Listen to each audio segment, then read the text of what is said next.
What's up, guys? It's the Geeks with Wives and Capes podcast, episode 49. I'm your host, Casey, and I'm here with my plethora of co-hosts tonight and a very special guest. So let's go around the horn and introduce everybody.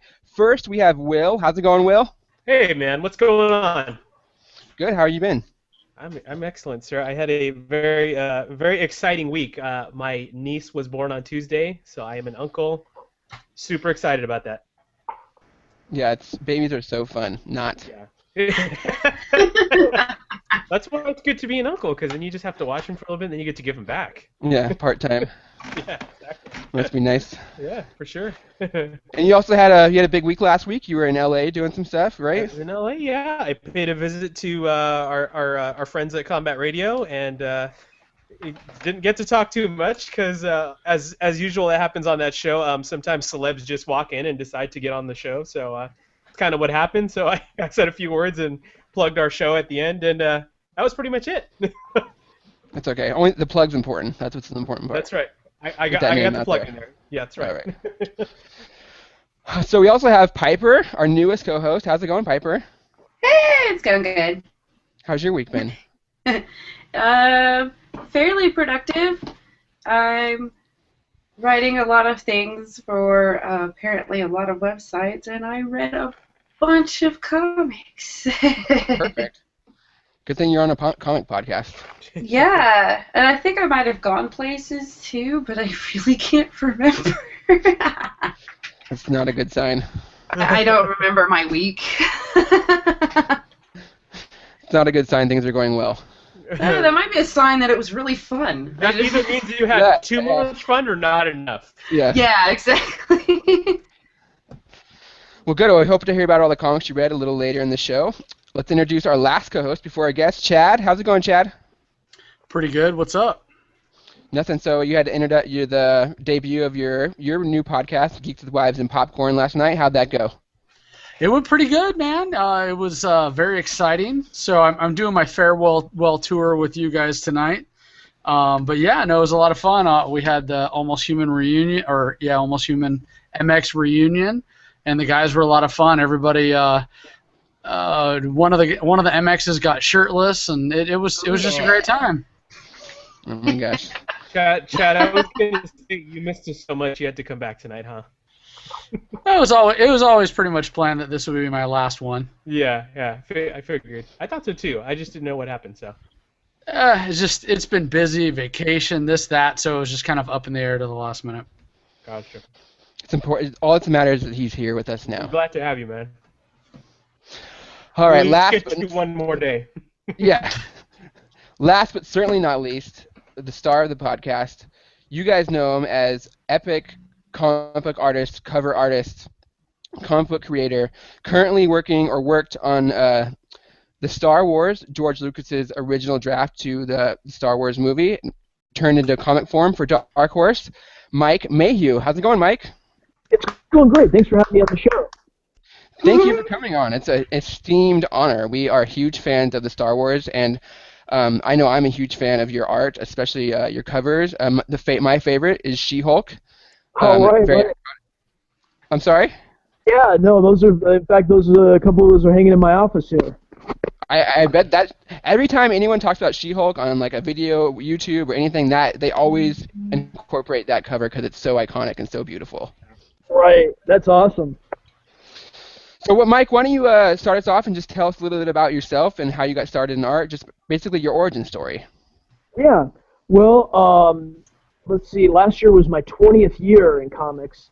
I started doing some stuff for DC, and the first thing I did was a book called Showcase 93. It was sort of a talent search book.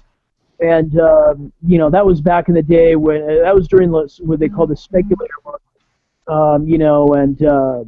They're, with all the variant covers and Image just started and everything. And, right after that, I started up with Topps Comics, the bubblegum people. They had a toy line, and I did a Zorro book for them. And, that's about the time when the market sort of crashed, the comic market. And, things were looking pretty dire there for a little while.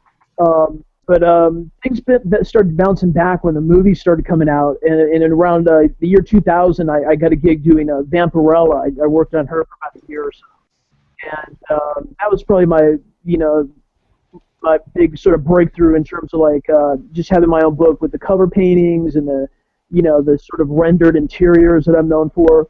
And that kind of got Marvel's attention, and I ended up doing a bunch of stuff with them, like TV covers, She-Hulk covers, done a lot with Brian Bendis, covers for the Pulse. We did like a new Avengers annual together. I did some Avengers issues towards the end of his run. And my other book at Marvel that people know me from is X-Men Origins Jean Grey, which was a repeated origin of Jean Grey. And yeah, I'm probably forgetting some things here and there, but that's sort of the journey. And it culminated with the epic The Star Wars, which is coming out from last year. And the last issue came out about a month or so ago. And the collected editions are coming out in a couple weeks, right before San Diego. Awesome. Yeah, we're a huge fan of that book, those books, and we'll talk about those in a little bit. But I want to go way back. What got you started in art? What got you interested in drawing? What was your first kind of experience that really got stoked the fire, if you will? Right. And this even kind of relates to the Star Wars in a way. Maybe we'll connect the dots here a little bit. But I was like an only child, a child of the '70s, watching a lot of TV. Way into monster movies, way into sci-fi. A little bit of comics, but I was drawing monsters and robots and all that type of stuff just to keep myself amused. And I guess around 15 or so, I really started getting into comics. I had been into comics a little bit, maybe before that. I remember Micronauts issue 1, big revelation. I just love the art on that book, and the first time I noticed the job title penciler, Michael Golden pencil on that. I was like, man, I want to be a penciler, And then a few years later, like I said, around 1985 or so, I was about 15, picking up like X-Men comics in the supermarket. I was like, Paul Fifth was doing X-Men. Maybe John Byrne had started with like Alpha Flight. Bill Sienkiewicz was doing New Mutants. I mean, it was a pretty awesome time to be a comic fan. Crisis on Infinite Earths was right around the corner, and probably about that time too, I sort of discovered this comic store in my hometown. I lived close to Arizona State University, and there was a comic store on campus. And man, going there, I was just like, I can't even believe this place exists, And just really wanted, I don't know, at around that time, 15 or 16, I had an intense drive to be either a comic book artist or a filmmaker, like a film director. Those are my two huge passions, And just really worked at, I didn't really have a lot of the sort of the infrastructure around me to make movies, but I started like figuring out who editors were. I started sending off samples and this or that. I went to the Army right after high school when I was 17, so I don't know that I did much of that before then. But when I got out of the Army, I had sort of a fire under my ass to like get it together and just really start pursuing that, And it's pretty much the only job I've ever had. I worked in the Army, and then when I get out, sort of keep the bills paid in college. I worked at like a T-shirt company doing designs for T-shirts. Even that was somewhat comic related. I was doing a lot of cartooning for that. So yeah, I just and then it gets to the point.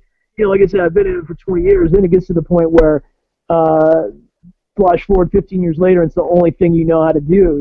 So I got to keep it going at this point. Mm-hmm. Bastard. Yeah. What's your favorite character? You've done so much stuff. You've drawn so much stuff. What's the favorite character that you've gotten to draw? It's hard to say. I have to name a few. Zorro really remains a favorite of mine. There's something about that character that is very unique in that he is a pure hero.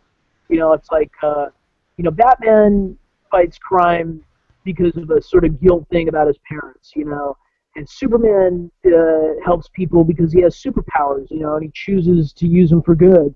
But Zorro doesn't have to do anything. You know, he's a rich guy. He doesn't have to help poor people, but he chooses to just because he wants to be heroic, and he doesn't even have superpowers. And there's just something about that I find unique, you know, and then, you know, drawing-wise, you know, I always loved drawing Spider-Man. I mean, I wasn't necessarily a huge Spidey fan growing up, but once you start drawing Spider-Man, you realize sort of the potential with him on the page, you know, the poses and the sort of stuff he can do. And then, you know, Captain America falls in that mold too, where, like, you know, I just love that costume, you know, I mean, he's just, I don't know, just the whole mix, you know, his sort of physicality, the legend of him, you know, the what he stands for, you know, how he looks, you know, I mean, he's hard to beat, you know. And it's weird, like, I was always a big Batman fan. I've gotten a chance to try Batman here and there, but I haven't really, like, clicked with how I would do a Batman, you know, and there's so many variations of him, it's hard to even, like, know what you would do that'd be different, you know what I'm saying? But, like Spider-Man, Captain America, Zorro, you know, and I probably am sort of known for doing a lot of female characters too, you know. I definitely always loved, you know, drawing female characters that are, you know, somewhat relatable or something, you know what I mean? That's what I was gonna say. I want to pay you a compliment because when you do draw female characters, they are not outrageously boobacious or budocious, and Yeah, I like that. and Yeah.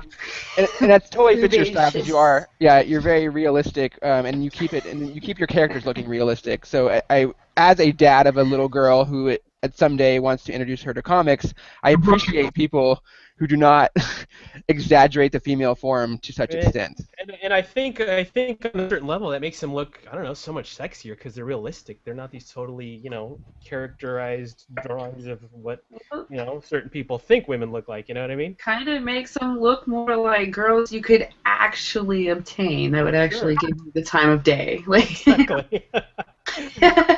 And I'm the father of a little girl now too, so I'm glad I never exploited it too much. You know what I mean?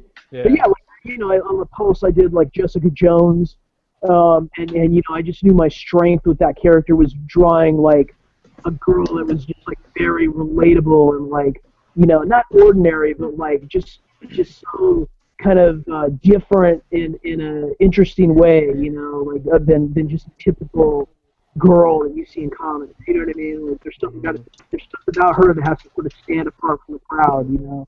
Right. So Speaking of Jessica Jones, she's getting her own TV show, and what do you think of that choice of a character? It seems like an odd direction for Marvel to go when introducing that universe.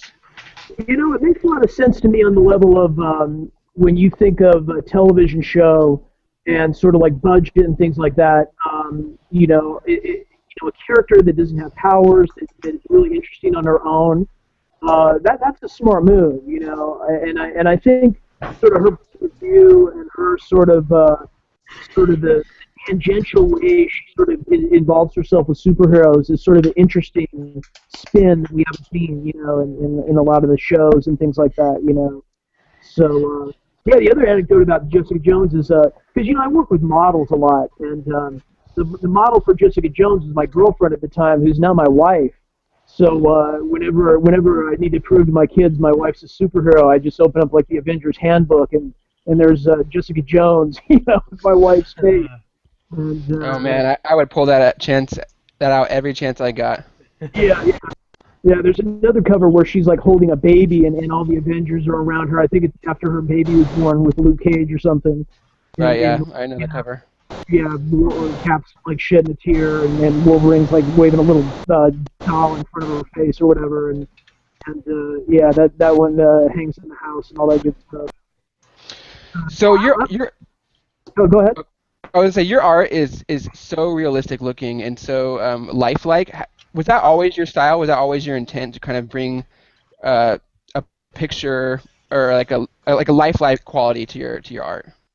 You know, like the nutshell on that is, you know, I grew up like a Neil Adams fan. That was like my big guy. You know, if you were gonna pick if you were gonna go like, you know, back in the '70s, it was you were either kind of like a Neil Adams clone or a Jack Kirby clone. And I was like way into Neil Adams. something about the real representational art, it made me feel like it wasn't for kids, like this was something that even a grown-up could appreciate. And I always had that sort of mentality about comics, which maybe to my detriment, because now that I'm older, I see how much fun comics can be, and I'm such a huge Kirby fan. But back when I started, when comics weren't getting a lot of respect, I definitely sort of had that chip on my shoulder of like, I want to make it like a movie or something. And just a lot of circumstances sort of led me to where I'm at, around like 95, I moved to New York City, and I lived there in a loft with a bunch of other young people, kind of like the real world or whatever. But everyone was in like entertainment or, an actor, or, I had a roommate that was a photographer. And, just all these little things started adding up, like I'd see the equipment my friend would use for photography. I was shooting pictures with like Polaroids for poses or whatever on Zorro, and it's like, it's so amateur, with the lighting or whatever. And I'd see how he would set up a light stand, and, then I'd sort of involve my actor friends in some of my comics, and, I could see how they actually knew, how to do a performance and, and things like that. And then, like I said, and Vampirella was really the book where everything sort of clicked for me, where I knew that if I was going to be doing a monthly book, like, I didn't want to be like, I don't know, looking at magazine photos to try and help me get the right look, or I didn't want it to be too cartoony, and I figured I really needed to cast that role, and I was living in Scottsdale at that time. This was around the year 2000, and there was a Ford modeling agency there, and I went there and just got the most suitable, most attractive, like, professional model I could find, and it just added so much to the whole look of the book. You know what I mean? Not only was she totally consistent from panel to panel, which was really a time saver, but there were just so many things I could do with like lighting, and I like to do things like coverage with actors where I could do 2 or 3 different takes or whatnot, and see which one works the best. So Hey, Mike, we're losing your audio a little bit. I don't know what happened. Yeah, I'm not sure either. My There you Hangout go. my Hangout just ended on my desktop for some reason, but so I didn't know if I lost you guys. So, I would have loved to have seen the face of the model when you handed her the Vampirella outfit. Yeah, I mean, she, that was just drawn on. I mean, she would come over in like a swimsuit, and she had like the boots or whatnot. You know what I mean? But that was another thing. It was just like, such an easy costume to sort of adapt in that way, And then sort of on the sort of on a different side, the project that I followed up Vampirella with was a Mary Jane novel, and that was a young adult novel set in high school. And the toughest thing to do is draw teenagers because it's such an awkward proportion. Adults have a certain proportion. They can talk about 8 heads high or whatnot, and teenagers are in this like a middle stage, and it's kind of awkward, but there's a cuteness to it, and it's it's hard to get that balance. And a lot of times I find artists make teenagers look almost like aliens or something. You know what I mean? Like they have this big heads and big eyes to show that they're quote unquote young. But I went to an agency. I cast like a real 16-year-old girl because that was my other thing. I was like, okay, I'm doing teenage drama. Like, I don't want to be like 90120 and have like my 20-something-year-old friends play the teenagers. I wanted to get real teenagers, And so, they would come over like after school or whatnot. They'd have their backpacks. They'd have the gear they wore at school. It just looked so authentic. You know what I mean? Like the way they'd sort of slouch or the way they'd sort of stand. And it just added so much to the characterization, storytelling. There's a lot of ways you can approach that tool of having a model for you. It's like a Norman Rockwell approach, I guess, is the easiest way to sum it up. Gotcha. I bet that's an awkward conversation to have with mom and dad. Hey, can your 16-year-old daughter come over for a little while I draw her? You know what I mean? It's all like legit. I mean, again, these are these are people that they're actively seeking those gigs, you know, or they've been doing that for 4 or 5 years. So, you know, like if I went to a friend and said, hey, you know, could your daughter model for me? You know, that would be awkward. But when you're going to a modeling agency and like, you know, here's a girl with a portfolio and she just shot a catalog last week and did a commercial a month ago. You know what I mean? She's Right. like, she knows how she looks on camera. She knows how to take direction. You know, Mhm. and all that kind of thing. So, you know, those. And I live in LA now, so it's like, you know, I can get anytime I want.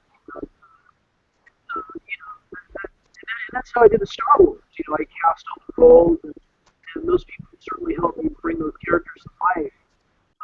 You know, in a way that I don't think would have been possible on my own.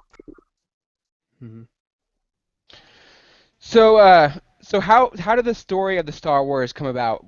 How were you approached for that? Where did the idea come from? Was Dark Horse just like we're losing this license in 6 months or a year? We need to dump every idea we have out there. How did that all happen? Well, I'll tell you how I got on board, and then I'll tell you how the project sort of came about. You know, it's a weird story. I think this is in the foreword of the trade collection. You know, there was a lot of buzz about Star Wars. The new film was starting. JJ was attached. You know, and I was in the shower one morning, and I was like, man, you know, this Star Wars thing. You know, I hadn't thought about Star Wars in a while. I wasn't really a big fan of the film. And I was like, yeah, they're starting to do Star Wars. What would that be like? You know, like how cool would that, you know, to have that opportunity, you know. And I was even, you know, I even have such an ego. I was like, yeah, you know, what am I doing wrong that JJ Abrams doing right? This guy's doing Star Trek and Star Wars. You know what I mean? Yeah. We're the same age. And I'd even seen like, you know, like on Twitter, like Brian Hitch. I think Brian had done some like Star Trek designs, and you know, some other Hollywood stuff, and he was, you know, suggesting that he was getting approached for a big Hollywood movie for things, and you know, I was like, God, you know, could you imagine if Brian Hitch is getting contacted at the time for like new Jedi's? That would be, you know, like, and I remember thinking specifically, like, you know, if they called me to do Star Wars, I would say, I've been waiting for you guys to call me since I was 7 years old. And that's when I saw the movie. And like I said before, I've been a huge sci-fi and monster fan. Planet of the Apes, you know, the B-movies on television they run on Saturday mornings, Star Trek, and when Star Wars came out, I was way aware of it, and I was a target audience for that movie. And it definitely sort of changed my life in terms of thinking Hey, about it. Mike, Yeah, we're having a really hard time hearing you. The audio is cutting out in and out really bad. right, right. Can you hear me? Can you hear me? I mean, it comes in and out, so we're able to hear you sometimes and some other times. Are you on a phone? Yeah, I'm on my phone here, and I'm wondering if I just didn't power it up enough. I really apologize. Oh, no Um, problem. We just want to make sure we can hear you, we can hear you and have a conversation. You're saying so much great stuff. I want to make sure the audience and everyone can hear you. when I was going to power it up for the thing, I had a publisher call me, and we were on the phone for like a half hour to drain my battery. Just I should have, you know, charged it up earlier than I did. Yeah, let me see what my batteries look like. I'm gonna have let me check. All right. Might be Well, in the might be the meantime, headset. Battery I seems like think it's doing all right. I mean, I'm not really sure. Maybe I do have trouble with the phone every now and then. You guys hear me now? we can. It just cuts in and out really bad while you're going on your jive there. So I just want to make sure we can hear you. Are you on like a headset or? No, I'm just talking to you straight into my phone, just like I'm, you know, talking to someone on the phone. Weird. Oh well, we'll keep it going. Sorry to interrupt you. I just want to make sure we No, can all no. hear you. Did you catch most of what I was saying, or? A little bit. I mean, yeah, you may want to go over it just real fast one more time. It was like I said, it was really quiet. Okay, and so yeah, basically what I was saying is, you know, there's a lot of buzz about the Star Wars. I was picking up on it. I was like, man, you know, Oh, how cool would that be? You know, if, they called you to do that, you know. And I went in my office 15 minutes later, and I had an email from Randy Stradley, an editor I'd never worked with, for a company that I'd never, you know, done anything for, asking me to do this project. And it was like, it was just a trip, you know. 'Cause I literally just thought, you know, how great it would be to do something with Star Wars. And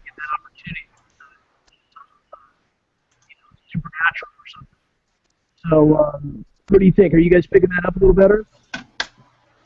You know, it's so touch and go. It's really, really bad. Do you want to hop off and then try to hop back on and see if that fixes it? Do you have like maybe a bad internet connection? No, like I said, I'm talking over my phone, so it's probably going over the network. You know what I mean? Like a 4G network. It shows that I have all my bars and everything. Huh, Everything weird. trying to go from Hangout. So I have Wi-Fi here in my office. You know, it's pretty strong. You know. Yeah, I don't know. I'll hop off and hop back on. I apologize, guys. Like Oh, no problem. trying to configure my headphones and my microphone to properly, and I just couldn't get it all to work. You know what I mean, with the camera and everything. And I don't know, maybe it's just some accident or something. Let me hop off, and I'll call you guys right back and see if I can get a better connection. Okay. Sounds good. Let's try that. All right, thanks, Mike. Oh, it's such a bummer. It's really hard to hear him. So if you guys are listening, sorry about that. We're going to try to figure out some technical difficulties here and get Mike back on, but it's just so hard to understand what he's saying, and he's saying such great stuff. I want to make sure everybody can hear it. So while we're waiting, Will, you want to talk about what you read this week? Yeah, sure. I read. What did I read? I read Star-Lord #1 from Marvel. Thank you for sending me that, Casey. You're welcome, my friend. I love the Star-Lord #1. Obviously, Marvel is really going full on with their Guardians of the Galaxy campaign, and they're definitely trying to get I guess people more familiarized with the characters if they weren't already before. And so this is definitely we get some insight into Star-Lord now and a little bit of his past through flashbacks, and it kind of gives us a little bit more of an idea of who Star-Lord is and kind of his attitude and style and the way he does things when he's running missions and things. So it's definitely a fun comic to read. It's definitely got that very kind of cocky, playful Star-Lord tone to it. The artwork in this comic was beautiful. I absolutely love the artwork. I just want to, I would never do this, but I want to rip a bunch of pages out and just put them all over my wall because the artwork was so good. Do you know if this is going to be like an ongoing series with him or? Yeah, I do believe it's an ongoing series. I don't know how long it'll last. Yeah, no. 'Cause if it's ongoing, I definitely will totally keep up with this series. It was really fun. Yeah, I think it is ongoing, but I don't imagine it going further. I don't imagine it going more than maybe 8 issues. Yeah, max. they're just gonna kind of like bring us in, as the movie's coming in, and kind of like get us acquainted with him, and then kind of tie it all back to the regular comic. I'm guessing. Well, yeah, it was very weird. There was like a huge dump of Guardians of the Galaxy stuff this week. Yeah. And it definitely a different style in contrast to the other book I read, which was Rocket Raccoon. And that was just, I don't know, it was like a crazy trip to Alice in Wonderland down the rabbit hole, like mind trip kind of thing going on there. The artwork was, I don't know how you would even how I would describe that. I would definitely say it was very, I don't know, whimsical, kind of. Yeah.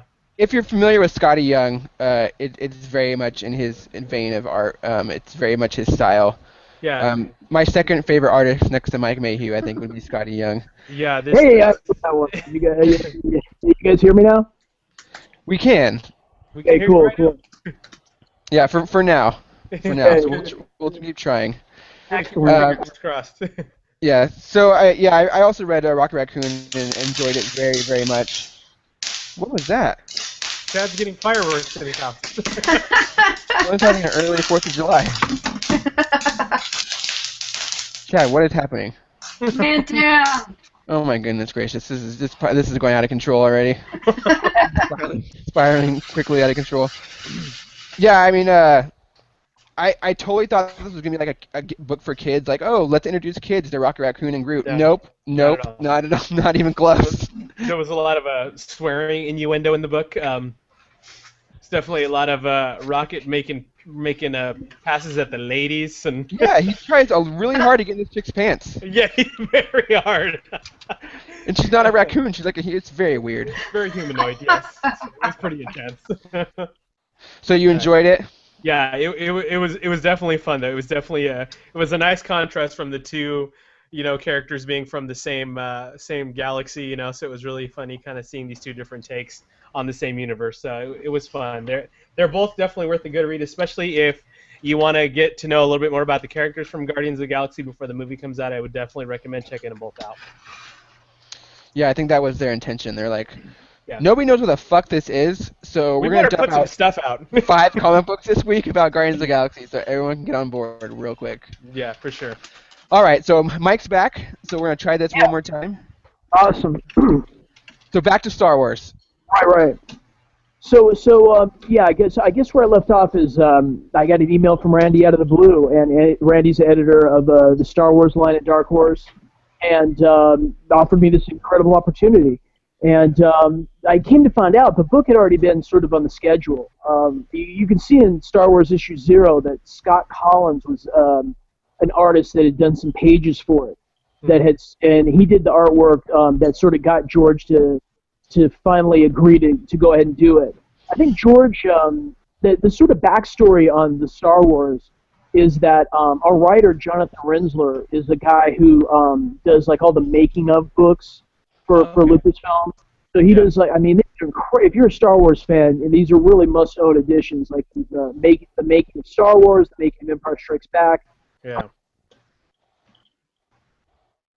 Oh yeah, they're incredible.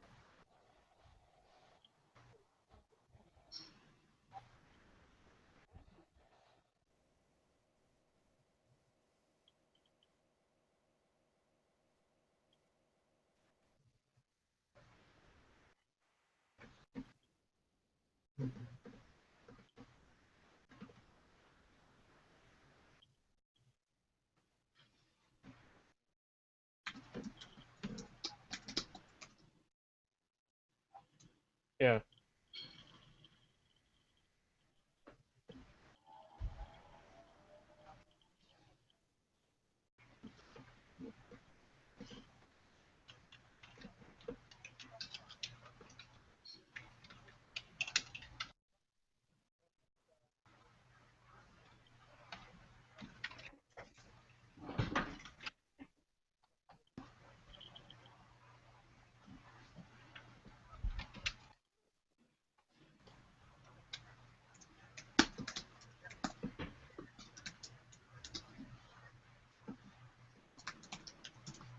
Gotcha.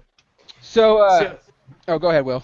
so when you're dealing with something of this nature, how much involvement does Lucasfilm have with something like this? Is there a little? Is there a lot? Is there a lot of things you have to submit to them before they go to print?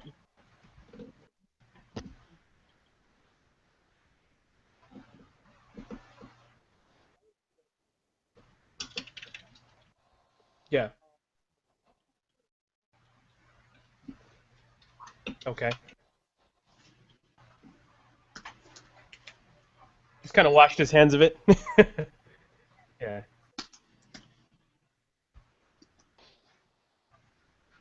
Sure. I just think he's in his old man fuck it phase.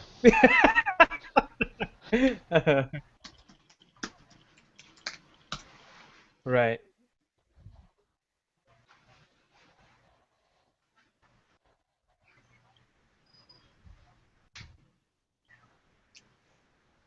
Right.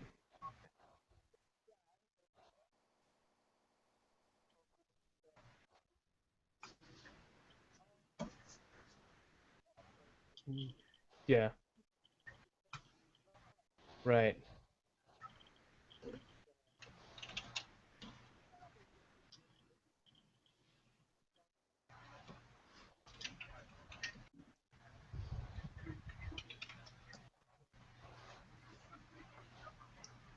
Mhm.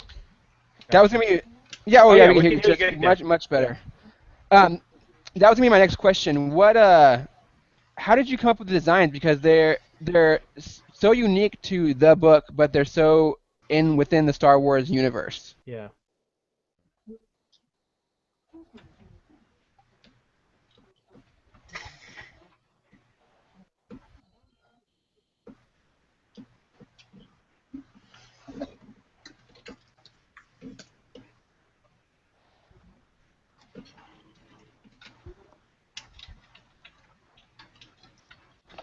Yeah.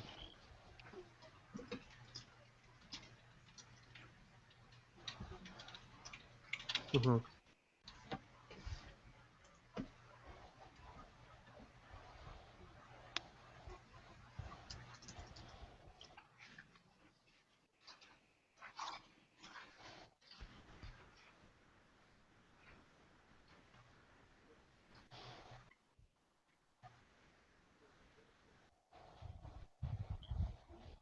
Hmm.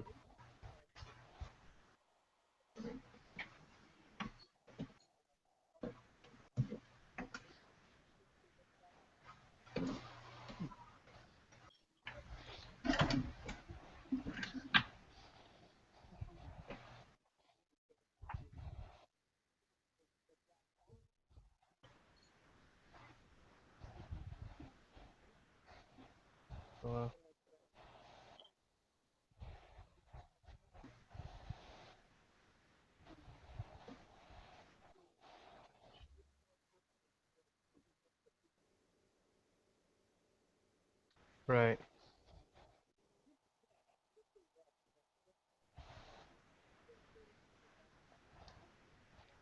Yeah, I'm a huge fan of Dune. I remember my dad like sitting me down and being like, "You have to watch this movie." When I was like 10.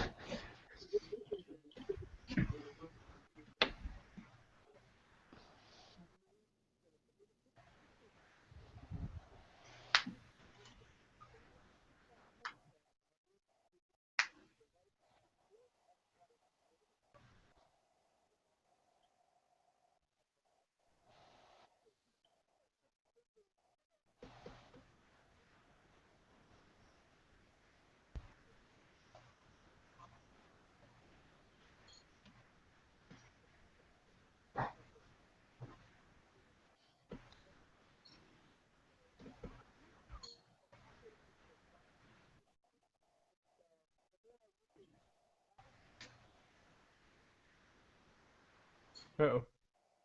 Did we lose Mike? Oh, I think we did. Oh, bummer. Okay, so it's not me this time. We were doing so well. Man, It was so good. we were getting to the meat and potatoes. I know. Yeah. Oh man. So you win some, you lose some. You can't win them all.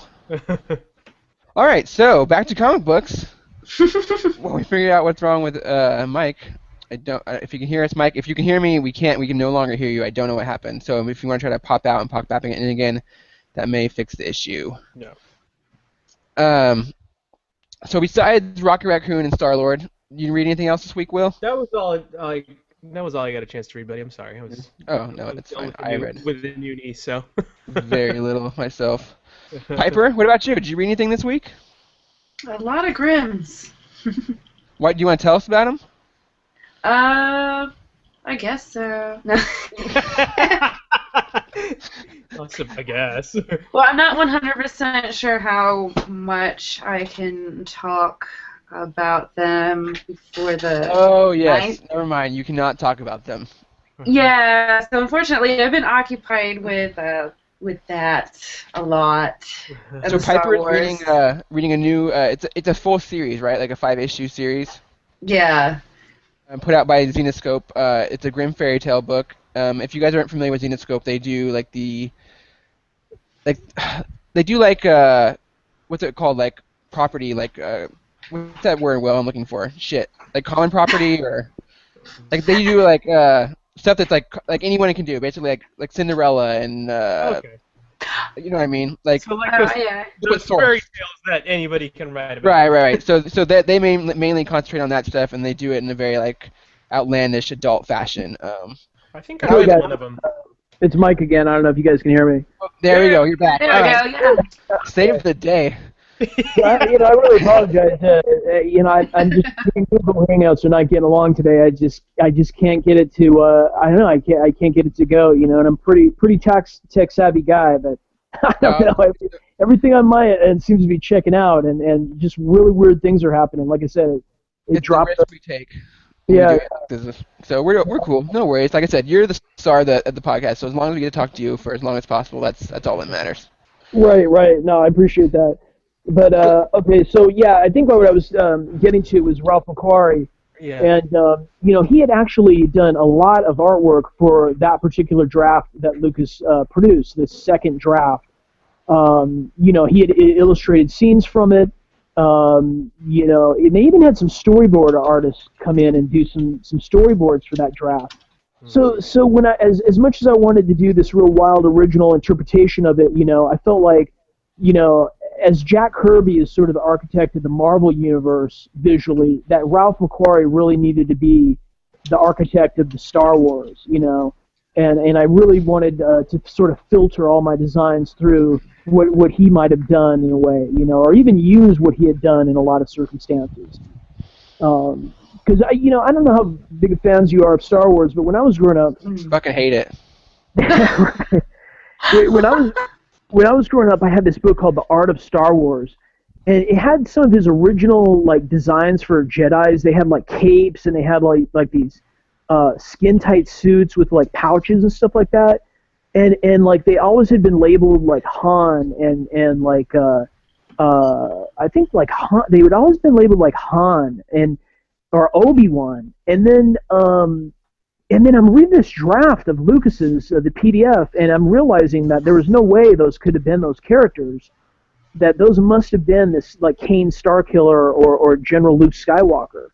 So, I think he had even sort of known those characters and done artwork, to sort of illuminate how they would have looked like, So you can even see, there's a lot of Easter eggs in the Star Wars that feature, designs that maybe he did and ships and all these different things, Definitely So, the stormtroopers with the laser swords was definitely something I recall seeing from McQuarrie, wasn't it? Yeah, there was one painting where the stormtroopers Called had lightsabers, Will? Not no, really. they're called laser swords actually, Shit. and Yeah. you'll even hear Lucas occasionally. I don't know. There was a documentary on YouTube or something about lightsabers, and he was saying laser swords. So I think he even gets confused. But yeah, so there was a lot of source material to even draw upon for this draft, which I couldn't ignore because I figured there was a portion of the audience that was a huge fan of that stuff like me and wanted to see that sort of represented, Right. So when you first read the draft, what was the biggest shock to you? And you're like, I can't believe I'm gonna have to draw this. Yeah, I mean, the whole thing was shocking. I mean, I really didn't know that draft existed. I mean, I had heard of things about it, I'd heard about the Wookiee planet in original incarnations, but I never realized that a completely different version of that movie existed. And I'm reading it, and I'm like, man, I don't know where this is going. And yet I was reading things that were in all 6 movies. And that was a revelation. Wow, I mean, there's stuff from, the prequels that were in this draft that he knew of way back then. Right. And I felt it got me really excited, and I was like, man, if I can capture that kind of excitement in this book, on the pages I'm doing, I think we'll definitely have something big here because, it was just a really interesting experience. To me, it was the ultimate what if comic. You know what I mean? It made me think a lot about Ultimates or Kingdom Come. Those type of standalone stories that are kind of taking characters that you know and love and sort of deconstructing them or whatnot. But this was actually the original. The genesis of everything. And the other thought I had was it was almost in a way, it was almost if you're a big Beatles fan, and all of a sudden you're the only guy who ever heard these proto Sgt. Pepper's master tapes. You know what I mean? With alternate versions of the tracks, or maybe songs they didn't use, and how trippy would that be? I mean, it's a weird thing because this book got judged a lot on the story, quite rightly. But, for me, it's just fascinating to sort of compare the two and sort of think about what he changed and what he left and how things sort of morphed together. For instance, in the draft that I drew, basically in Star Wars, Darth Vader, sort of evolved from three characters in the draft that I drew. There was Darth Vader, the general with no helmet from the Empire. There was Kane Starkiller, who was the dad of the young hero, but he was a man-machine, Yeah. And then there was the Sith Lord, Valorum, and it was just so interesting to me how all three of those turned into this, like, universally known villain that everyone knows. You know what I mean? Yes. So just as a storyteller, as a fan of like writing, and things like that, I was just endlessly fascinated with stuff like that. And I figured if I was into it, I had a feeling folks who buy comics were probably into it too. Yeah. Hey, Mike, I got a quick question for you about what you're talking about there. Mm-hmm.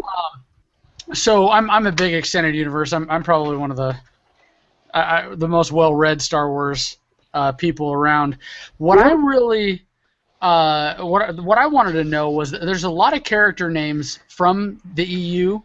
Was everything pulled from the draft, or did you guys kind of pull from your own knowledge? Like I noticed, Darklighter was used, and there were several other kind of not so well names and character names used, at least part of them in the comics.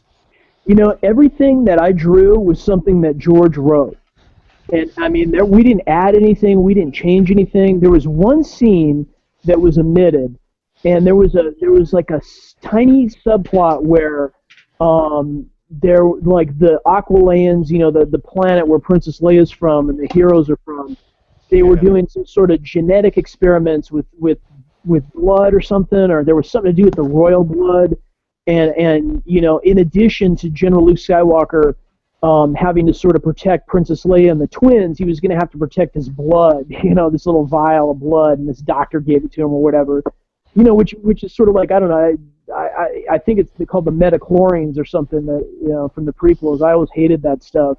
Yeah. But again, you can kind of see where it maybe came from, But yeah, I mean, there was no artistic license here. That was a huge part of it for, I think, all of us, was like, we just want to be totally faithful to this draft. Yeah, there are parts that are awkward. There's dialogue that is kind of clunky. But, I want someone to be able to read that draft and look at the comic and just see the exact same thing, So, yeah, that was all from 1974. Cool. Yeah. Go, Piper. He asked my question. I'm trying to think of my no. questions. Well, then now that you've illustrated and obviously read and stuff, the original draft of the script, what do you like about the original that's not in what made it to screen, and vice versa? Everything.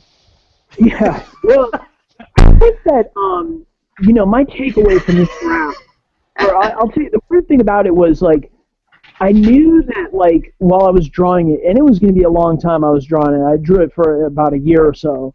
I knew that while I was drawing it, I had to believe that I was delivering something that was superior to Star Wars, even though I probably wasn't. You know what I mean? I still had to maintain that delusion.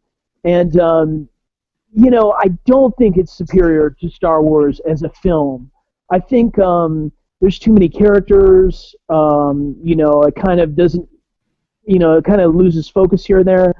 I think it would have made like a cool TV show or something. You know what I mean? Like a more of an episodic sort of thing rather than a 3-act structure in 2 hours, where you really do need one person to focus on. I mean, yeah, there's Han and Leia, but it's Luke's movie. You know what I mean?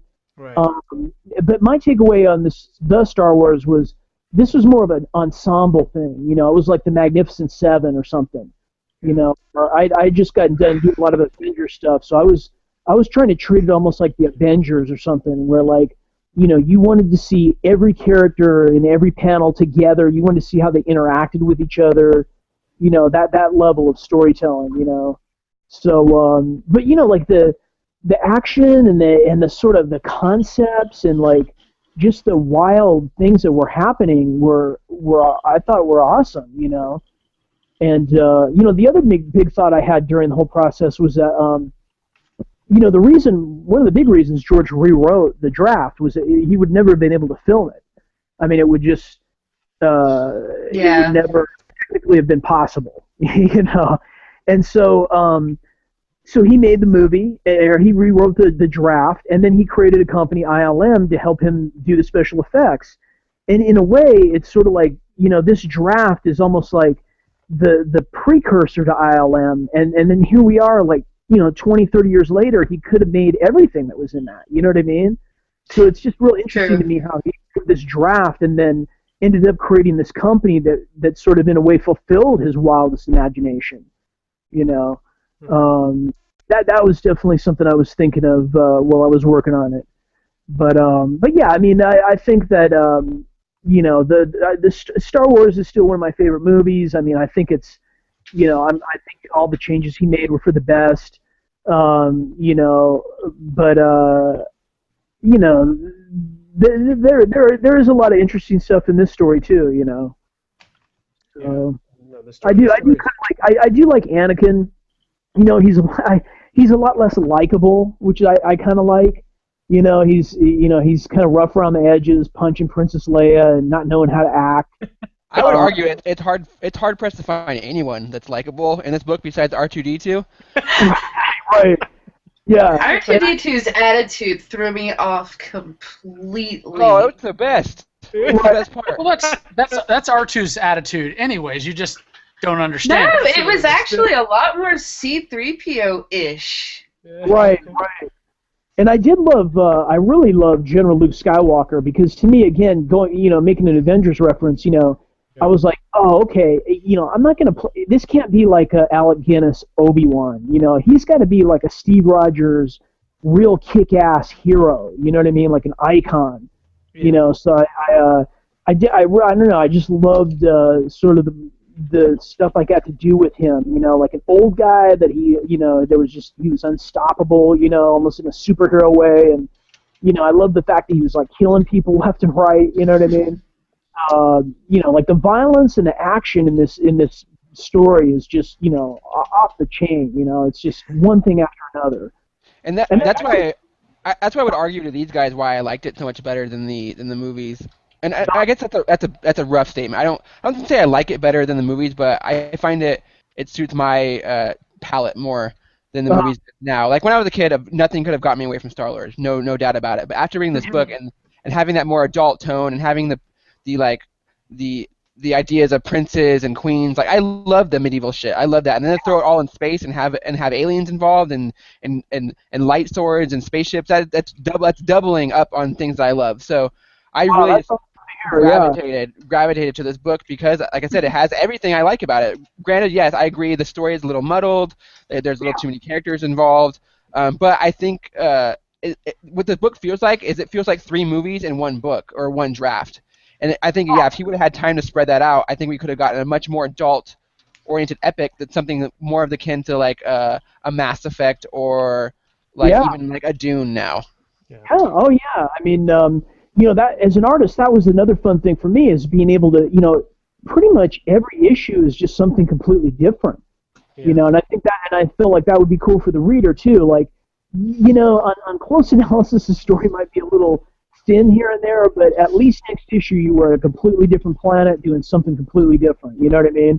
And you never had a chance to sort of really get bored. But yeah, like you say, I mean, you know, you know, I don't know if I would have done it differently. I think we're lucky it came out how it did. We're lucky it came out at all. Yeah, very much so. Because I think Marvel would have had zero interest in making this. You know, I love Marvel, but you know they're going to have a tough enough time sort of establishing their new Star Wars line in line with the new movie. You know what I'm saying? And to come out with this would have just been confusing. Right. You know? And then you know, we didn't know Dark Horse was losing the license necessarily at the beginning, but you know, I mean, obviously they couldn't have waited any longer to start it. You know what I mean? So I think just to even have it in any form like this is a miracle, proof. It's a total proof. So, yeah, I mean, if I could maybe rework it or whatnot, yeah, like you say, if we would have had a couple more issues maybe, and I think no fault against Jonathan Rinsler, because he's really the reason the whole thing came together. But he never really had a lot of experience writing fiction or comics. You know what I mean? And it's like I did wonder at times, like if like a slightly more experienced comic writer had sort of gotten on board the project from the get-go and maybe was somehow able to flesh out the characterization and smooth over some of the things without changing it. I don't even know how that would be done, but you know what I'm saying? That might have made it a little more palatable to some people, But again, on one level we were trying to be totally accurate to George, and quite frankly, there was a lot of clunky dialogue in there, and that was George. Well, no offense to George, but there's a lot of clunky dialogue in the movie too. Right. And that's the thing, it's like you don't even know really, honestly, how long he spent on this or how complete he even felt it was. I mean, the reason he produced this draft is that he was still trying to lock down a deal with 20th Century Fox. And so, there was even a feeling as I read it where, like, the first the first half, 2/3 of it felt very complete, and then it kind of loosened up a little bit towards the end, you know what I mean? And as if he was like, yeah, if they've read this far, they're going to know whether to spend the money on me or not, I don't need to, like, totally cross every T and dot every I until the last page, So, those were all the things I was definitely thinking of while I was doing it. Awesome. You guys have any other? I have a quick question. I'm just gonna flat out ask you, Mike. Did General Skywalker intentionally look like George Lucas? Not in any way possible.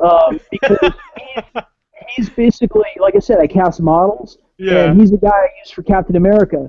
Okay. And I knew he had to have a beard because the Jedi's and all the Ralph McQuarrie artwork had beards. And he had to have a full head of hair, right? And it had, you know what I mean? Like it had to be like a hero hair, like Hal Jordan or something. You know what I mean? Sure. But it was white, so you knew he was old. And it just so happens that George adopts that look. You know what I'm saying? Yeah, for sure. I guess I was surprised in a way that people jumped to that conclusion, but it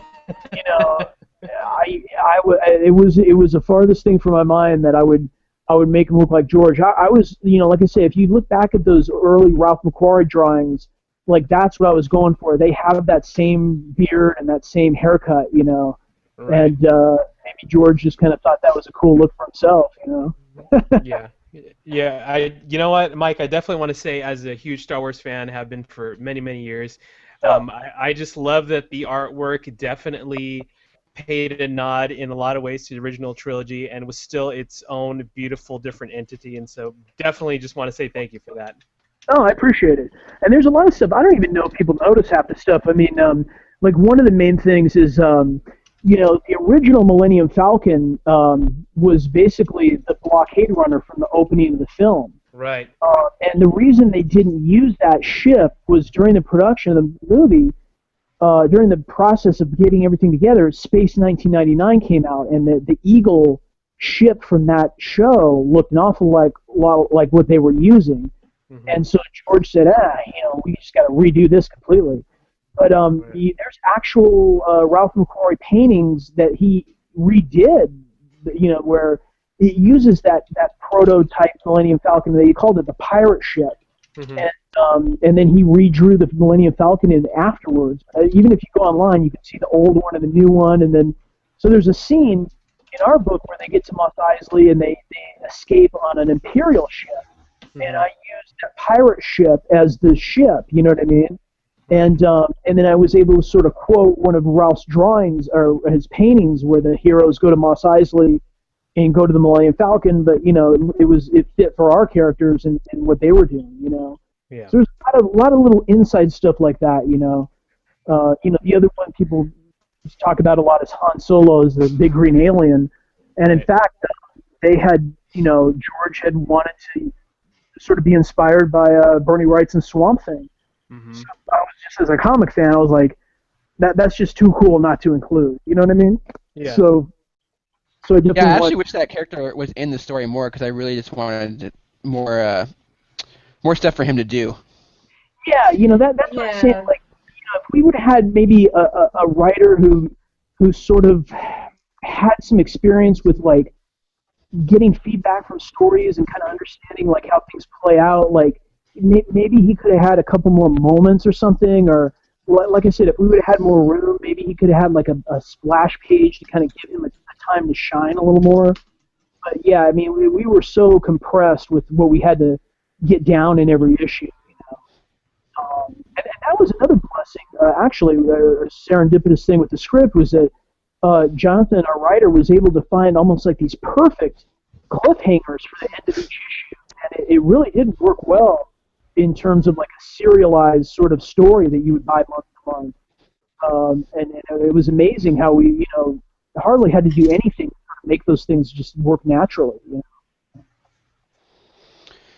Yeah, I mean, it definitely works as single issues, but I think this book would be best enjoyed as a trade, Right. which is coming out very, very soon, right? Yeah, it'll be out the day before San Diego Comic-Con, July 22nd. And, yeah, I mean, I was massively conscious of that working on this book, because I was like, I'm working on issue 8, and I'm like, some people have paid $3.99 for 7 months. You know what I'm saying? It's like, you better not slack on this last issue, or, it might catch the heat. And, I mean, I think the sales on this book were strong. I mean, we were in the top 50 for 8 issues. And we didn't go down a lot, and I feel like a lot of that's due to sort of, the amount of effort, I sort of put in each issue to sort of, I just value the people that were following us, because, $4 a comic's a lot to spend, and especially for a story that you already kind of know where it's going to go, you know what I mean? So I was doing everything I could to, like, add extra stuff so no matter what, who in the audience you were, there would be something for you to kind of keep wanting to come back for, Right. But yeah, I'm really interested to hear, because a lot of people have put off buying any of the issues until the trade come out. They just want to read the whole thing together, and that I couldn't even relate to how that would feel, having gone through the whole thing myself in such a drawn out way, I mean, that would be pretty cool, I would think.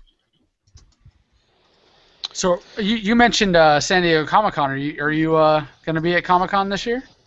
No, I'm not going to be at Comic-Con. I'm going to a convention in London next week for about 3 or 4 days, and then there's just a lot of stuff going on around San Diego. It's my son's birthday, and like my folks coming into town, and there's some other stuff going on, and I mean, I live like 2 hours away, and I just always flake out on San Diego. I don't know. It's a tricky show. I mean, I find it to be a little too much, Too many If there was people. a reason for me to go down there, I guess I would, but I mean, even to get a badge is just, compared to other conventions, it's just a hassle, I find. I don't know. I mean, I was just at WonderCon. They put on WonderCon. I was just at WonderCon a month or so ago, and I had a blast, you can talk to people, you can sell stuff at your table, you're not, drowned out by these, $1 million booths from toy companies or whatnot. So I definitely am going to be doing more shows, to sort of get the word out and that kind of thing. Yeah, you were at WonderCon right across from Kelly Sue DeConnick, right? Yeah, I saw her there, and I was right next to Cully Hamner, and I love going to shows. I've been out of there for a while because, I've got a almost 6-year-old and a 2-year-old. So, the last 5 or so years, I've just been kind of keeping it close to home. It's been hard to take off weekends. Excuse me. I was stalking you a little bit at WonderCon, but every time I went by, you were busy. So. Oh yeah, I love talking to people. I mean, if anyone comes up, I'll talk your ear off. Yeah. 'Cause, I don't get out of the house much. And I don't shut up. You and me both. I've got 3 little girls. Oh wow, I mean, having a girl, that's a whole new thing. They're a whole different ball of wax. But I love it. It's awesome. I mean, being a dad is just the coolest. So, Mike, normally we talk about what comic books we're reading this week because that's what we do. We talk about new comics. So, what are you reading lately? What's on your pull list? Man, I would say lately with newer stuff, probably the last stuff I got into was like Sex Criminals. I picked up like Velvet. I keep an eye on like Original Sin and stuff like that. Haven't really gotten too much into any of the newer DC stuff. And lately, I'm just working on a lot of creator-owned type stuff, and one of them is it's a comedy, and I've just been really digging deep with like Harvey Kurtzman and Robert Crumb and some other cartoonists, some Kyle Baker's Cowboy Wally, and that kind of thing. I used to have an office in downtown Glendale, and there was a comic book store right down the alley, and I would go down and get stuff every week. And nowadays, I'm kind of a little farther away from the store, so I'm kind of doing more like comiXology and like in-stock trades and stuff like that. I don't know if I'm messing with one of your sponsors, but you know what I'm saying? Like, going that route. I've been loving like comics, like digital comics. I downloaded all the Star Wars comics from Dark Horse, and but yeah, I get all sorts of random stuff. A lot of times it's stuff for like jobs or something. I gotta kind of, and I can't really say what they are just because I don't want to give anything away. Or, you know what I mean? But, Absolutely. So I think you're pretty local. Where's your office located? Was it Glendale or something like that? Yeah, I'm technically in Glendale. I'm in Montrose, which is kind of over the mountain. It's in between like Burbank and Pasadena. Okay. Yeah, I've been out here for about like 8 years or so, maybe more like 10 years. So when Casey's down, can we come down to your office and bug you? Yeah, possibly. Yeah, I mean, I'm here during the day or whatever. There's, Yep. Put him on the spot, Chad. That's how you have to do it, right? No, I'm sure. You just have to watch out for Casey. We call him Sticky Fingers. Yeah. Oh, Mackenzie. Oh. I hope that means he steals and not anything else. Hey, for you, Mike, it can mean whatever you want. I thought I was going to be the one, and it wasn't me. Yes. Oh, it's never going to be you, Piper. Man, No, I mean, I thought I was going to be the one to make it inappropriate. Like, Oh, right. So you guys are all in California? Yes. Yes, we're all well except for Piper. yeah, Right. not me. Oh, okay. And where are you at, Piper? I'm in Ohio right now. Oh, okay. Very Yeah, cool. so you're just going to have to send me, like, an autographed book instead, Yeah, we're gonna have to make a field trip, Casey, and go invade Mike's office. Yeah, I'm sure he'd love that. Oh yeah. So, Mike, you spent so much time working on this book, and you dive deep into the material. What is what's your favorite scene that you drew? Because I can tell you mine, but I want to hear yours. The favorite scene I drew, man, that's a tricky one. I probably my favorite stuff was like when we got to the Wookiees, and I wish I maybe would have done it even better than I did, but I felt like that was the stuff where I could really, that to me sort of represented how over the top this script was compared to the movie. Like when the Wookiees are attacking the Death Star and they're, they were supposed in the script it mentions that they were high on ayahuasca. I don't know if you guys know what that is. It's like peyote. Oh, I do, my friend. I Right. definitely do. They were painting all these ayahuasca-inspired designs on the Y-wings, and I mean, where I was able to somewhat pull that off, but in my mind I was like, oh, this is just wild, I mean, if people would have seen this in 1977, they would have been mind-boggling, Right. and going to the Wookiee village and thinking about, because I was a kid, I loved Star Wars, loved Empire even better, and then Return of the Jedi came out, and I was like, oh man, like they're totally pandering to kids. I hated the Ewoks, so to do like a super badass version of Ewoks, I was just like way into all that, And it was real fun doing the cantina scenes, and I just, pretty much I just love drawing. I ended up really loving drawing Anakin and General Luke Skywalker. Yeah. I just, the guys I had cast in those roles just helped, they just brought so much to like I said, the performance. That one guy had the top knot hairstyle that George refers to in the script, and I would have probably, I would have never chosen to give that guy that haircut, but that's what George said they had, So, and again, there was even artwork along the way to sort of show that, back in the '70s. But no, Well, what was your favorite scene? That you totally stole my answer. Mine was the Wookiees getting high on ayahuasca and painting on their Y-wings. I mean, I fucking loved it. I like that. That was totally missing from the movie. Like that would have been an awesome scene in the movie. Right. To have them like go to the Wookiee planet and have to like rally an army and train these guys to fly planes, and that would have been fucking awesome. No, I was like that. That to me was like, and it was a challenge too because that part of the story just really doesn't let up. They're just maneuvering one thing after another. They're kind of out of the frying pan into the fire just for 2 or 3 issues. So there was like a momentum that was just it was a pressure because I really wanted to keep it consistent. Like you say, I knew there were people that were going to read the trade, and like you don't want like issue 4 looking better than issue 7. You know what I mean? Like you want a smooth feeling, complete experience. And so as much as I wanted to really dwell on parts of it, I knew I had to like keep it going too. So, but yeah, no, that's awesome. I'm glad you appreciate that. And the other guy I keep forgetting to mention, and I shouldn't, is my colorist Rain Barreto, who helped me so much in bringing the whole world to life. And we've been working together for quite a while. And part of my process these days involves a lot of 3D. And Rain just knows how to like, if I render stuff out, he can take that stuff and like use textures from it and like use the lighting from it and make it incorporated into the color art and make everything look so believable.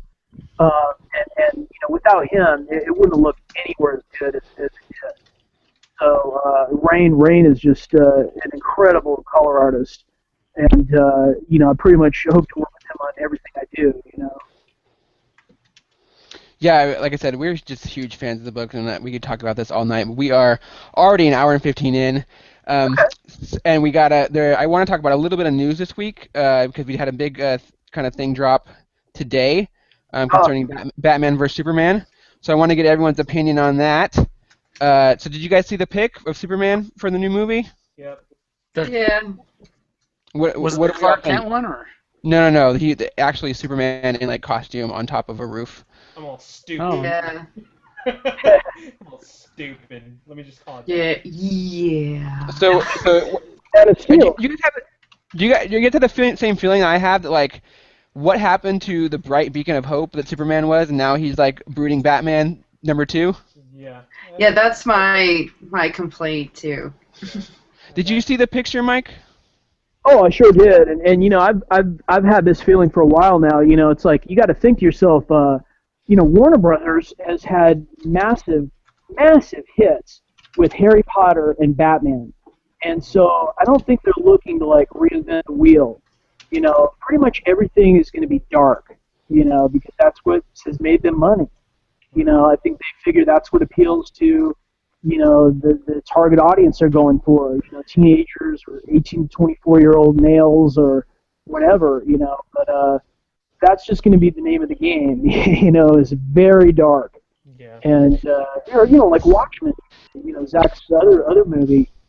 I think the thing I'm taking a little bit issue with as well as Casey is some of those other things we mentioned, like Batman, like Harry Potter. They're all very dark stories to begin with, and you take a character like Superman, who's the exact opposite of Batman. He's fucking Jesus. Like you're. Why are we gonna make him dark? I mean. Wait, who's fucking Jesus? Whoa! Whoa! Oh, no. On the other hand, That's the kind of thing that gets us banned from YouTube, Chad. That's it. tell you.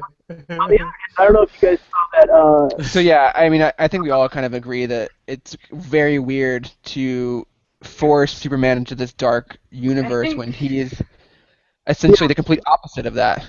Yeah, I think they're gonna find out. Hopefully, they find out that not everything's gonna survive a gritty reboot. Yeah, agreed. Yeah. Mike, what did you think of the Man of Steel movie? I think we lost Mike. Yeah, I was gonna say. Can you hear me now? Yeah. Are you Yeah. Oh, okay. Yeah, I think you lost me there for a second. I can't hear him now. Oh man. You want me to call back or? No, you're fine. It's I just can hear Chad. you. Yeah. So what did you think of Man of Steel? I didn't think a whole lot of it, to be honest with you. Thank you. You know, I tripped out how Pac died. I was like, what? Why didn't he just jump and say? I don't understand why he didn't save them. I don't even know that I was really paying that much attention towards the end of the movie to be able to chime in on the whole debate about whether Superman let people get killed or whatever. I know there was some controversy about that. I don't want to say it was a bad movie, but I don't know. I kind of tuned out of it a little bit. But I like the Batman movies to an extent. I mean, again, they were just so massive, and then there's just so much going on and everything. I probably really admire what Marvel's doing with their movies, and I think they're definitely onto something over there. That's gonna be my next question. Out of all of the kind of comic book genre movies that have come out lately, what's one that just really like wowed you? Oh, I mean, Avengers is a miracle. I mean, who would have ever thought, that they would have gotten to that point? And then now this next phase that they're on just seems even wilder, with Guardians of the Galaxy being like a comedy, and sounds like Doctor Strange is going to be a horror movie, and it seems like they almost have an auteur mentality in terms of approaching different genres, and yet they're able to do things that are highly marketable, in a way that outsells any other Disney stuff. You know what I mean? It's wild. I mean, I think Warner's, has equally big stuff in their house too. But I just think, I don't know. I mean, just Marvel was in the right place at the right time with the right people, and yeah, they just captured lightning in the bottle. I mean, I don't know. I mean, I even wonder, is Star Wars going to be how could Star Wars even be as successful as, like, Captain America 2 and Avengers, and I mean, that's a force to be reckoned with, so yeah. Easy. Thanos is going to show up. What's that? Thanos will show up eventually in Star Wars. Right. Yeah, I mean, who knows? I mean, like, going back to my original thing about my origin, I remember in like 1998 in New York, I was telling people I work in comics, and they were like, "Dude, why do you want to work in comics? Who reads comics?" I mean, nobody gave a fuck about comics. Yeah.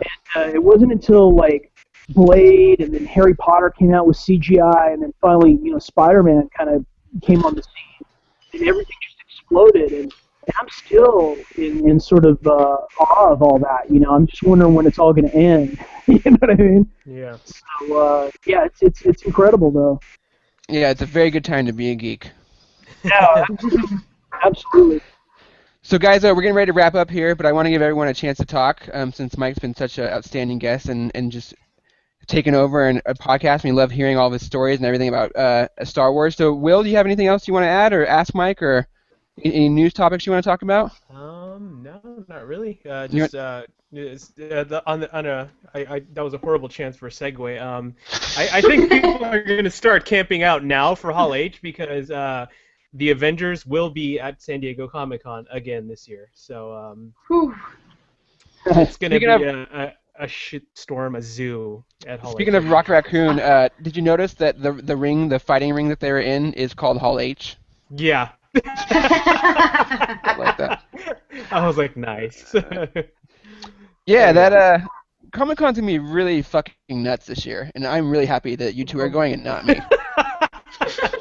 Yeah, well, we'll see how that goes. Because I don't want to be anywhere near that fucking. I'll let you know if I survive that. Yeah. Yeah, I just got invited to cover the Walking Dead whatever experience. I don't even know anything about it yet. I just got asked. Yeah. So some Walking Dead experience on Saturday. So that'll be Bring an extra pair of Interesting. shorts. Yeah, exactly. Piper, do you want to add anything before we go here? Yeah, there was just one little thing that needed to be said. The guy that I wrote in that you read his email last podcast on episode 48 said, Did he send hate mail to me? For no. He's one of my followers. So okay. he pointed out that despite your thorough picking apart of his email, you mispronounced plague as plaque. When did I do that? Oh, I love the internet. Towards the end. It was spelled plague. No, I saw a Q there, buddy. Nah, I have to go back, but I wasn't wearing my glasses, so I get one bogey on that, or one give me on that. So Remember, Chad's old. Yeah, that's true. But don't you notice how close I get sometimes? I'm like this because I can't read the screen. Chad, we just see your an eye in your forehead sometimes. Yeah. Because with how thoroughly and terribly he picked apart that email, I figured that dude deserves his shot. No, it doesn't. No, get your own Yes, show he stuff. Nice. Chad, you want to say your goodbyes? Do I have to? You don't have to, but. All right, so this is, I don't know, I've been doing this for, about 20 shows now. Somewhere right around there.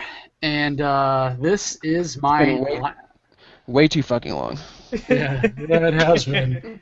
This is my last official show. Now I just get to cherry pick.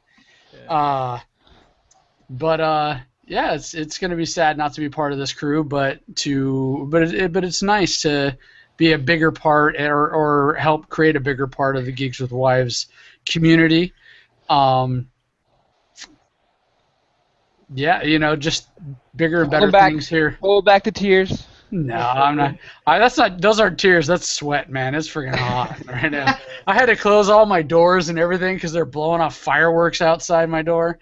So, but yeah, obviously, we'll still talk all the time, because we do a ton of work on the website and everything, and Casey and I consult with each other behind the scenes on pretty much everything, and Twitter and everything. But it is gonna suck not to be able to hang out with you guys every week on doing this from now on. But you'll be able to find me, or the listeners and everything will be able to find me and Natalie. Natalie also. She didn't get to come say her goodbyes, so hopefully she does get a chance at some point. She started the Popcorn Podcast with me last night, and we had our MX reunion, and it was a great time, and her and I are just starting a lot of fun things over there. Awesome. Well, we're all very excited to hear the debut of that if we didn't watch it yesterday, which I didn't. I'm waiting for the high production value I edition forgot of the everything. episode. I want to hear the intro, the outro. Because... But you were saying about the production value. I think both of you were talking at the same time there, Casey. Oh, sorry. Yeah, I was just saying I'm waiting for the production value. I'm waiting for that one to go up, the one on Saturday, so I can hear the whole experience, if you will. Yeah, it was actually pretty cool. So I've actually listened to it, and we have our new openings, and you guys have your new opening that's going to open on this one, right? It'll debut on this episode. That you already heard it if you're listening to it on iTunes. The whole new opening, so that we don't all sound the same on the iTunes channel and Stitcher and all that good stuff. But we had a good friend of mine, Carol, and you know what? I'm going to have to give you the information. She sent it to me. Where her radio station, she's a DJ, and she's been doing some amazing stuff for us. She did all that. She's the voice of our outro now that invites you to come look at our website and everything. So we want to thank you very much, Carol. Actually, here it is, Carol. She is a DJ on KWPT The Point at 100.3 and 102.7 in Humboldt County, California. So, Casey, if you're hanging out in Humboldt, I go there every weekend. You know me, John. I'm sure you do. If anybody else is dubing it up in old Humboldt County there. Dubing it up. You are old, my friend. Please make sure you give Carol a shout out. She did some amazing stuff for us, and she's offered to continue to do it to up our production value. So thank you again, Carol. We love you. Getting very professional around these parts. Yes, we are. All right, Mike. So anything else you want to mention or talk about, or you want to plug away? Give you a free minute to just go off. You can talk about shit on your neighbor, whatever you want to do. Your neighbor? Let's see. I guess the main thing, you can get me at my website, www.mikemayhewstudio.com, or even just Mike Mayhew will get you there. And from there, you can find links to follow me on Facebook, Twitter. I'm posting artwork practically every day lately, with new commissions, works in progress, sort of thing.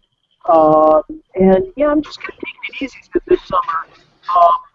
I've got a few irons in the fire, and if you don't hear announcements from me on stuff from the companies, you'll probably hear something about me doing some creator-owned stuff soon, because that's kind of what I'm working on right now. Well, very cool. We always love creator-owned stuff, so please, when that stuff hits the shelves, we have to have you back on. I will definitely be up for that, because I'm going to want to really push that stuff hard. I mean, I want to. I put out one creator-owned book back in 2008 called Savage through Image Comics. Steve Niles was involved with that, Dan Wickline.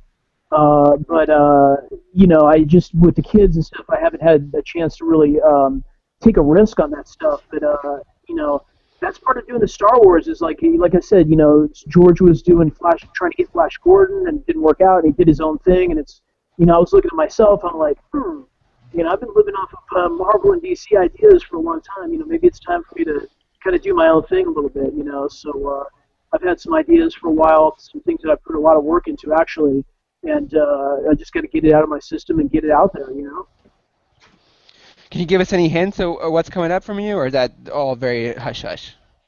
No, not necessarily. Well, one thing is would be the most awesome sequel to the Star Wars ever, and I really should be focusing on that just because the visibility of the Star Wars is getting. But I've had a project that's been I've been kind of messing around with on the side for a while, and it's I'm in LA, and it's been optioned several times, and it's a comedy, and it's a real cartoony thing, actually. And, I just really love the challenge of having to do something that no one would think I would be doing, So I'm trying to really put together, the first arc of what a comic series would be for that. And my hopes is to kind of have that out maybe by, next spring sort of thing, late winter, or we'll see. I'd hope to even have it out this year at some point, but I really want to I really want to make sure the story is right, and the comedy stuff is working, and it's something I'm writing myself pretty much. So it's just a whole another craft to learn. But yeah, that's what I'm up to lately. I think in comic books, I think comedy is the hardest thing to fucking do, because it is so. I mean, we're so used to the visual side of comedy through movies and stuff. So when we read it and see it in pictures, it's much harder to kind of grasp. Yeah, this is a real character-driven. There's a real, a real simple sort of comic premise, and the character has a real comic perspective, and it just lends itself to that type of thing. But even with that said, it's real easy to fall in the trap of having him do car chases or doing stuff you would find in Kick-Ass or something. You know what I mean? That's just more superhero, and really trying to force myself to like I said, some of the books I was reading, like Harvey Kurtzman's, Goodman Beaver, Little Annie Fanny, and some of the Robert Crumb stuff, and really trying to make a comedy comic. Something that when you look at the pages, you're like, this is funny. I don't have to read this. There's something funny going on here. But yeah, it's hard. It's way hard. Yeah. I totally get that. So we'll definitely keep our eye out for that. And like I said, when you were putting out your creator-owned stuff, or even if you just want to pop in and say hi, just let us know. We would love to have you back on anytime. You guys have been Mhm. awesome. I appreciate it. We appreciate you, my friend. Like I said, it's been an esteemed honor. We're huge fans of the Star Wars book, and it's been a real pleasure to get to talk to you tonight. Thanks, guys. I appreciate your support, and I'll keep an ear out for you in the future.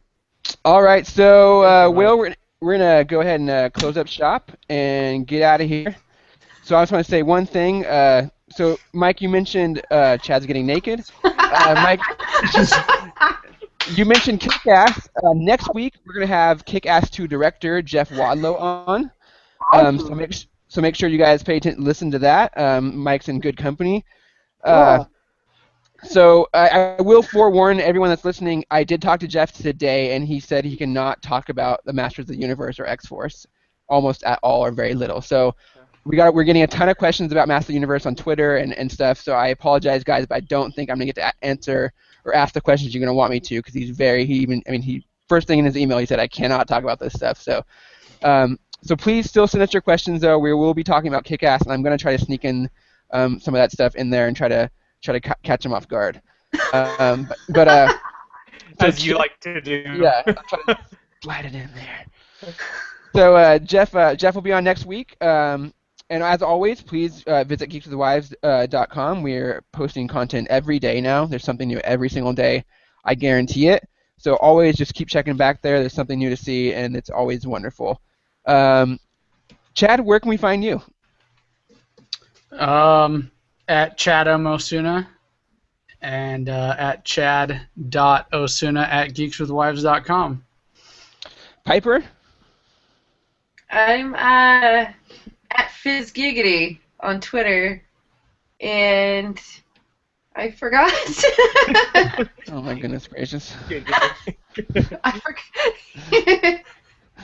Too worried about looking at Chad's pectorials. It completely wiped my brain. So freaking hot. I'm dying in here. All right, well, get us out of here before Chad melts. As always, you can find us at GWW Capes Crew, and you can find me on Twitter at Darth Sparrow. And for the entire crew, thank you to Mike Mayhew. Chad, we'll miss you. And as always, we will catch you on the geek side.